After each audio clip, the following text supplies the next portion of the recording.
these principles that I'm going to speak about, most of them have their roots in Taoist and Eastern traditions. So I want to acknowledge that and express some gratitude to those traditions for their contributions, what they've given our work. So organicity, that's a term that was coined by Gregory Bateson. And what it means basically is that each living system has its own unfolding. It has its own creativity, its own growth path, and we can't presume to know what that is for another living system. Organicity is like a mystery that unfolds in therapy. So if we trust in organicity, it's an attitude that starts to define the therapeutic relationship. For example, many times I've had clients come into my office and they say, well, where do you want me to sit? And I'll say, well, what feels right to you? Right away from that initial interaction, there's a demonstration that, well, you know what the right place to sit is, not me. Yeah? So this faith in organicity shows up in our interactions with our clients, because we really believe that they have that intelligence inside themselves. There's a poem by Hermann Hesse that exemplifies this principle that I just love. He says, I can give you nothing that has not already its origins within yourself. I can open no picture gallery but your own.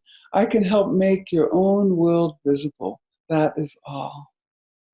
And that epitomizes organicity to me, because it acknowledges that intelligence. And, it also acknowledges that each culture has its own wisdom. Each person is filtered through experience and shaped by their own social location, their own culture, their own ethnicity. So organicity recognizes that intelligence as well.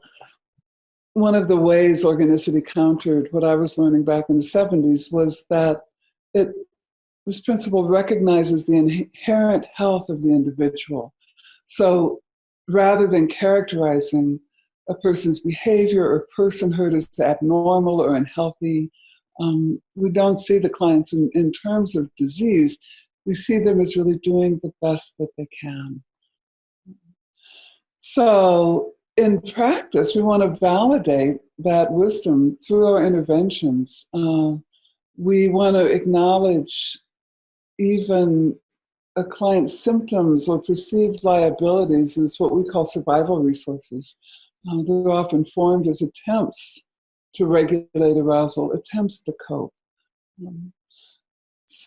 So organicity means that our clients are really in charge of the direction of the session.